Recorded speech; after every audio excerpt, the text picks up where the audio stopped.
영화를 말한다는 것, 그 기분 좋은 무력함에 관하여. 송경원, 메디슨 카운티의 다리, 감독 클린트 이스트우드, 제작년도 1995년.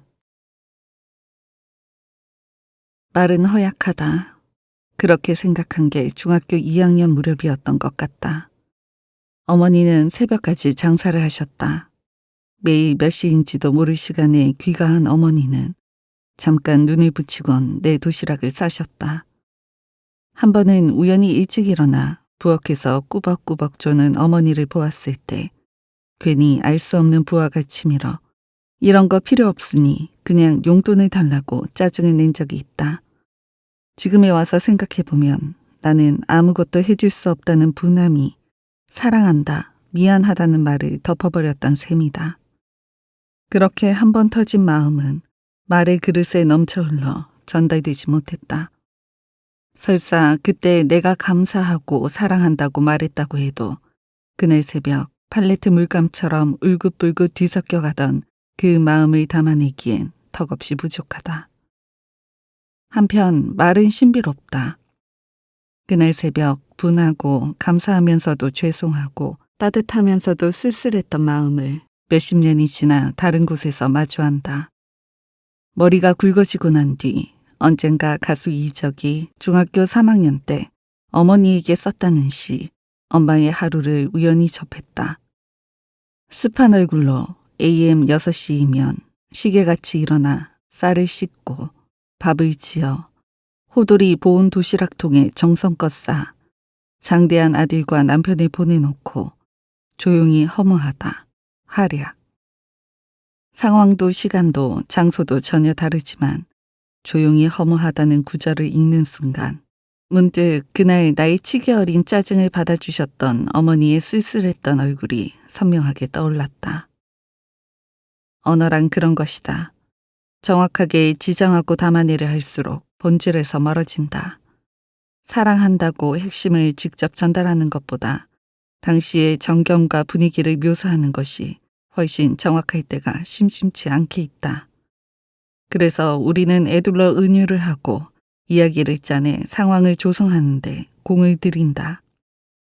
이야기로 무대를 만들고 나면 그 자리에 참여하는 것은 읽는 혹은 듣는 사람의 몫이다. 말은 발화자의 입을 떠나는 순간 그의 것이 아니다. 읽는 이가 자신의 경험으로 빈자리를 채워 넣을 때 비로소 말은 읽는 그 사람의 소유가 된다. 완성이 된다. 그러므로 말은 의도를 실어 나르는 수레라기보다는 차라리 서로 다른 존재가 만나 교류를 나누는 쉼터에 가깝다. 우리가 해야 할 일은 말이 당도할 상대를 상상하며 그 쉼터를 조화롭게 꾸미는 것 정도다. 나의 첫 영화를 떠올리면 말의 무력함이 먼저 생각난다. 신비로움이라고 해도 좋겠다. 사실 무기력과 신비, 둘은 본질적으로 별반 다르지 않다. 초등학생 때 한번 들어가면 하루 종일 볼 수 있었던 심형래의 우레메 시리즈를 제외하면 나의 첫 극장 경험은 중학교 2학년 무렵으로 거슬러 올라간다. 그때 마침 전국 단위로 학생들의 취미 생활을 육성하라는 교육부의 지침이 내려왔고 내가 다니던 중학교에도 방과 후 특수활동을 장려하는 움직임이 일었다. 당시 우리 중학교에서 새롭게 생긴 특수활동부는 3가지가 있었다. 하나는 독서부, 알아서 자율학습을 하라는 소리. 둘째는 귀가부, 귀찮으니 각자 알아서 취미활동 해오라는 권유. 마지막 하나가 영화부였다. 제일 그럴듯하고 뭔가 할 수 있을 것 같은 마음에 나는 주저없이 영화부를 선택했다. 매월 넷째 주 금요일 오후 영화부엔 선생님의 인솔하에 영화를 보고 나면 꼭 감상문을 써야 한다는 의무사항이 있었다. 그 탓인지 지원한 사람은 의외로 많지 않아 전교에 50명 남짓이었던 걸로 기억한다. 방과 후 남자 중학생 60명 정도를 인솔한다는 건 피곤한 일이긴 하다. 선생님들 입장에서는 귀찮은 업무만 하나 더 늘어나는 게 부담스러웠을 수도 있다. 우여곡절 끝에 영화부를 맡은 담당 선생님은 당시 이제가 부임해온 여자 국어교사였다. 그리고 놀랍게도 어쩌면 신입이라 아무것도 몰라서 가능한 일이었을지도 모르는데 그분은 학생들을 데리고 본인의 취미 활동에 몰두하기 시작했다. 한 달에 한 번 영화를 고를 때 아이들의 의견을 묻거나 취향을 고려하지 않고 자기가 보고 싶은 영화를 골라버린 것이다. 그렇게 태어나서 처음으로 극장에서 본 그 영화가 다름 아닌 클린트 이스트우드 감독의 1995년작 메디슨 카운티의 달이었다. 당시 기준으로 무려 청소년 관람 불가. 멈추었을 때 시작되는 사랑, 순간을 영원으로. 어디서부터 어떻게 설명해야 좋을까? 메디슨 카운티의 다리는 제임스 윌러의 소설을 바탕으로 만든 멜로드라마다. 한마디로 정리하자면 뒤늦게 찾아온 운명적인 사랑에 관한 영화인데 내셔널 지오그래픽의 사진작가와 미국 아이오와주 시골 마을 외로운 가정주부가 나흘 동안 사랑하고 평생을 그리워한 이야기라고 정리할 수도 있겠다. 좀 더 통속적으로 쉽게 상황만 축약 전달한다면 중년의 불륜을 소재로 한 아침 드라마 같다고 할까? 프란체스카, 메릴 스트립은 남편을 먼저 떠나보내고 자식들을 잘 길러낸 뒤 홀로 지내다 죽음을 맞이한다. 자녀들은 어머니의 유품을 정리하기 위해 옛집에 모이는데 자신을 남편 곁에 묻지 말고 화장해서 로즈먼 다리에 뿌려달라는 뜻밖의 유언을 접한다. 이후 프란체스카가 남긴 일기장을 발견하는데 거기엔 한 남자와 사랑에 빠졌던 나날들이 고이 적혀 있다. 그렇게 영화는 남편과 아이들이 4일간 도시의 박람회를 떠난 날 홀로 집을 지키고 있던 프란체스카의 시간으로 돌아가 첫 발을 뗀다.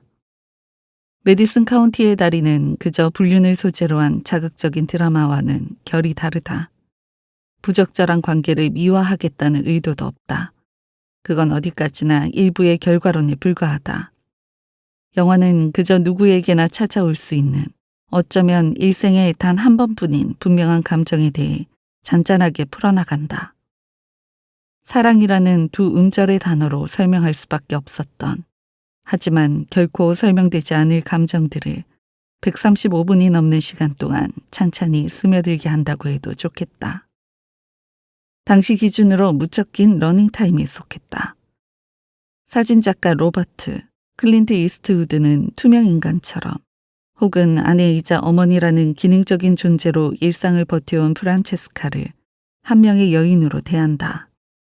사람이 사람에게 마음을 이끌리는 건 대단한 사건이나 계기가 있는 게 아니다. 그저 온전한 시선으로 나를 보아주는가. 출발은 그거면 족하다. 그런 의미에서 사진작가라는 직업은 의도적이기도 하지만 제법 합리적인 배치다. 피사체를 있는 그대로 보려고 노력하는 시선은 이 영화가 깔고 있는 태도이기도 하다. 사랑이냐, 불륜이냐, 제도냐, 본능이냐 하는 구분과 잣대에 의식을 뺏기지 말 것. 둘이 함께했던 시간을 있는 그대로 바라볼 것. 물론 이런 요소는 나중에 뒤늦게 영화를 분석하고 이해했을 때 깨달은 것들이다. 2번 본 영화를 주제로 글을 쓴다고 해도 나는 메디슨 카운티의 다리를 고를 것 같다. 아는 만큼 보이는 것들이 있기에 같은 영화라도 시간을 두고 다시 볼 때 전혀 새로운 이야기로 거듭나기도 한다. 머리가 굵어진 뒤 다시 보았을 때 메디슨 카운티의 다리는 마냥 아름다웠던 사랑 이야기라기보다는 정반대로 사랑의 유한성 혹은 순간성에 대한 회한처럼 다가왔다. 이토록 확실한 감정은 일생에 단 한 번밖에 오지 않아요. 기회를 잡아요. 흔들렸던 건 프란체스카만이 아니었다. 로버츠 역시 그녀에게 이끌렸고 이것이 운명이라 확신을 한 뒤 그녀에게 자신과 함께 떠나자고 말한다. 이에 프란체스카는 답한다. 영원히 당신을 사랑하면서 내 모든 걸 다 바치고 싶어요. 하지만 난 알아요. 내가 당신을 따라 나서면 우리의 사랑도 지금과는 달라질 거라는 걸. 그렇다. 불꽃 같은 사랑이 우리를 매료하는 것은 그것이 결국 쇠잔해지고 말기 때문이다. 아마도 여기서 두 사람이 함께 떠났다면 전혀 다른 이야기가 되었을 것이다. 새로운 권태와 고난이 찾아왔을 수도 있다. 프란체스카는 그걸 알기에 새로운 출발보다 사랑을 영원으로 박제하는 쪽을 택했다. 로버트를 저녁 식사에 초대해 자신이 꾸밀 수 있는 가장 예쁜 모습으로 꾸민 채 순간을 영원으로 남기는 것이다. 마치 사진처럼. 그렇게 기억 속에서 로버트와 프란체스카의 그날 밤은 오래도록 아름다운 시간으로 지속된다. 찰나이기에 영원할 수 있는 순간들. 어쩌면 인생도 마찬가지의 일이라. 다시 오지 않을 순간들이 의미 있는 건 끝이 예정되어 있기 때문이다. 완벽이란 결국 정지된 상태다. 사랑의 시간은 대개 연인과의 만남을 기다리거나 지나간 만남을 계속해서 곱씹는 시간, 둘로 나뉜다.